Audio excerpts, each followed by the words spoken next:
நீ வாழ்கின்ற நாடெல்லாம் திருநாளே என உனை கொண்ட மணவாளன் தினம் பாடு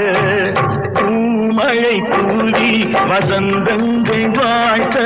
ஊர்வலம் நடக்கின்றது